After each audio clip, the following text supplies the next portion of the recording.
Good morning बच्चों।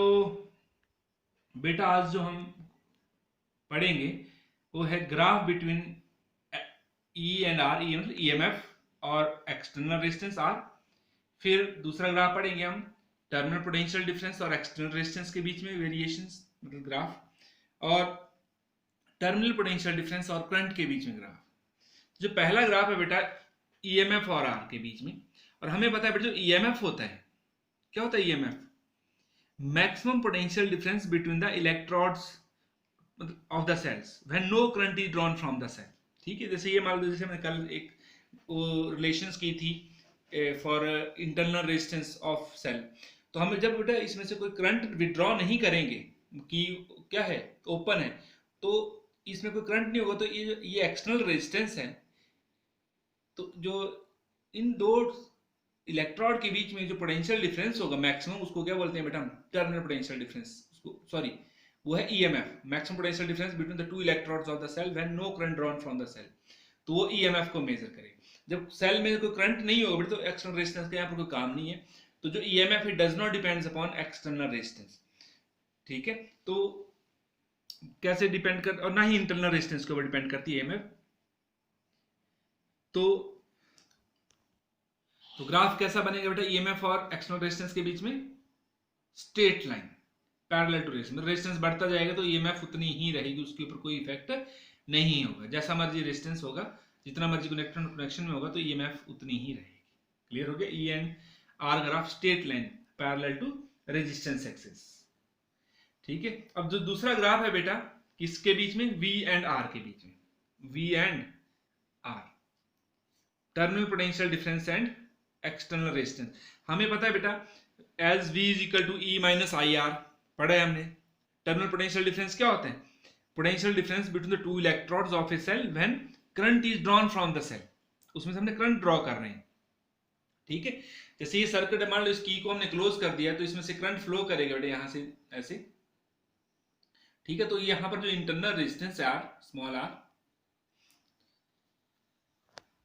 और ये एक्सटर्नल रेजिस्टेंस है कैपिटल आर। ठीक है, इसमें करंट फ्लो कर रहा है।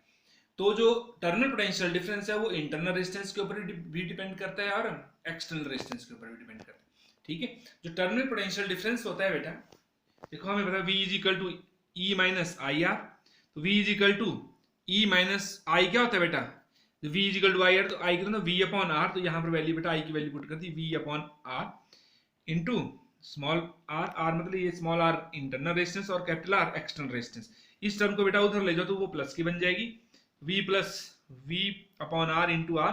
तो V कॉमन आ जाएगा बाहर, यहाँ पर क्या बचेगा? 1 plus R upon capital R is equal to E. इस टर्म को कहाँ ले जाओ बेटा? इधर। तो V कितना आ जाएगा? EMF upon 1 plus R internal resistance upon external resistance. अब ध्यान देना बेटा, जब R जो एक्सटर्नल रेजिस्टेंस है बढ़ेगा तो ये वाला फैक्टर क्या होगा बेटा? ओवरऑल R अपॉन R ये बढ़ेगा तो ये वाला फैक्टर क्या हो जाएगा? कम हो जाएगा। तो मतलब नीचे वाली क्वांटिटी कम होगी, तो E अपॉन नीचे वाली क्वांटिटी तो समथिंग। तो ये जब नीचे वाली क्वांटिटी स्मॉल होगी तो V क्या होगा बेटा? इंक्रीज करेगा। समझे?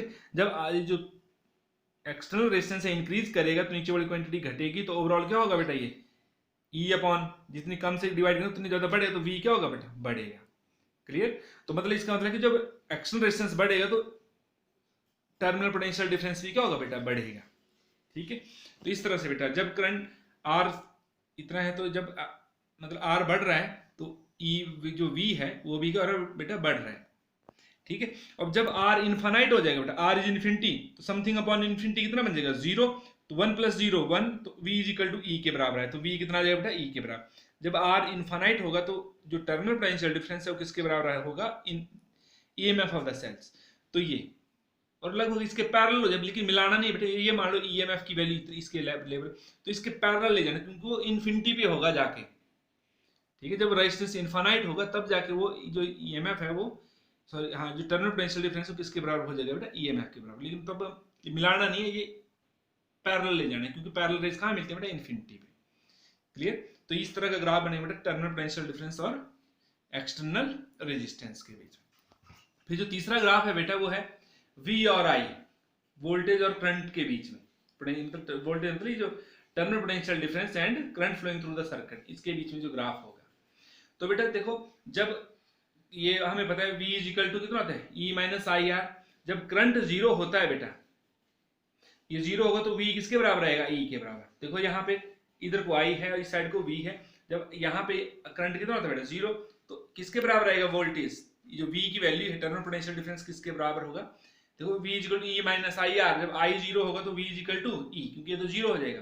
तो यहाँ पर E या इतना पॉइंट है, मान लो E इतना है। इसके बाद ध्यान देना है, इसी को हमने पहले लिख दिया, इसको बाद में लिखा है। तो जब करंट बढ़ेगा, इसके बाद करंट क्या हो रहा है यहाँ पर, बढ़ता जा रहा है। तो करंट बढ़ेगा तो E से इतना फैक्टर क्या होगा बेटा, कम होगा। ठीक, करंट बढ़ेगा तो V क्या होगा बेटा, डिक्रीज करेगा इतने अमाउंट से, इस तरह से। ठीक है, करंट मतलब V directly proportional to I, जितने अमाउंट से I बढ़ेगा V उतने अमाउंट से घट जाएगा। ठीक है, और एक पॉइंट के ऊपर आके कितना हो जाएगा बेटा, जब I इंटू आर की वैल्यू कितनी बन जाएगी, EMF के बराबर, तो V कितना हो जाएगा बेटा, जीरो इस पॉइंट पे। और V देखो बेटा, I इंटू आर का भी E के बराबर हो, जब I कितना आएगा हमारे पास, E अपॉन आर। ठीक है, EMF upon internal resistance, E upon R, R से आर कैंसिल, तो E minus E plus C, तो कितना बन जाएगा, V जीरो।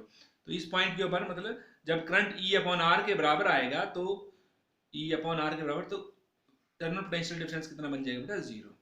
तो ये है graph between terminal potential difference and current. Clear हो गया बेटा। और इस रिलेशन को बेटा हम इस तरह से लिखते हैं, V is equal to minus I R minus R I भी लिखते हैं, आर आई इन प्लस ई। और इस रिलेशन को बेटा अगर हम कंपेयर करें इस स्ट्रेट लाइन की इक्वेशन है, y is equal to M X plus C, x variable है, m स्लोप है और c कांस्टेंट, तो e क्या होता है बेटा, कांस्टेंट है, और y v variable terminal potential difference, और तो m क्या है बेटा, हम r माइनस r, तो यहाँ पर स्लोप कितना बन जाएगा, माइनस r। नेगेटिव स्लोप का मतलब क्या बनता है, ये मतलब जो लाइन होगी वो राइट की और डाउनवर्ड डायरेक्शन में होगी। तो ग्राफ क्या बना, स्ट्रेट लाइन बना v और i का, लेकिन राइट को क्या है, डाउनवर्ड, क्योंकि स्लोप क्या है यहाँ पर, नेगेटिव। और ये इक्वेशन बिल्कुल किसकी तरह है बेटा, स्ट्रेट लाइन की इक्वेशन है, y is equal to M X plus C. लेकिन यहाँ पर माइनस आर है, तो ये नेगेटिव स्लोप है, तभी जो हमारा स्लोप क्या है बेटा, जो लाइन स्ट्रेट है राइट की ओर डाउनवर्ड है। क्लियर, और पीछे कर दो। अब बेटा इसी में हमने distinction between EMF and terminal potential difference of a cell हम पढ़ चुके हैं, आप अपने आप भी कर सकते हैं बेटा, ये है ना, ईएमएफ ऑफ द सेल्स और टर्मिनल पोटेंशियल डिफरेंस। इधर तो डेफिनेशन ही आ जाएगी बेटा, ईएमएफ ऑफ द सेल क्या होता है।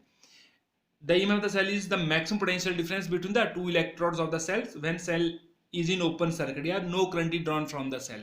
और ये इधर क्या लिखेंगे आप, it is the जो टर्मिनल पोटेंशियल डिफरेंस है, ये पोटेंशियल डिफरेंस है between the two electrodes of the cell when current is drawn from the cell, ये cell is in closed circuit। Clear हो गया। अब बेटा जब ये जो EMF होते हैं सेल का, ये does not, it is independent of the resistance of the circuit, क्योंकि जब जो EMF है, जब मतलब इसका क्या होता है, maximum potential difference between the two electrodes of the cell when no current is drawn from the cell. जब करंट ड्रॉ नहीं होगा तो जो EMF होती है वो रेजिस्टेंस के ऊपर डिपेंड नहीं करती है, it is independent of the resistance of the circuit.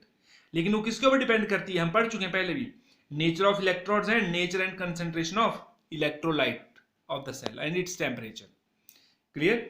और ये है टर्मिनल पोटेंशियल डिफरेंस है, वो किसके ऊपर डिपेंड करता है, रेजिस्टेंस के ऊपर डिपेंड करता है, क्योंकि हमें पता है V is equal to E minus I R. ठीक है, तो इसके ऊपर ये डिपेंड करता है बेटा, ये रेजिस्टेंस कितना है। ठीक है, तो जो terminal potential difference it depends upon the resistance between the two terminals of the cell and current flowing through it, और कितना करंट फ्लो कर रहा है। ठीक है, और ये जो ये EMF है बेटा, ये कॉज होता है, मतलब ये एक सोर्स ऑफ इलेक्ट्रिक करंट है, सोर्स ऑफ इलेक्ट्रिक एनर्जी भी बोल सकते हैं।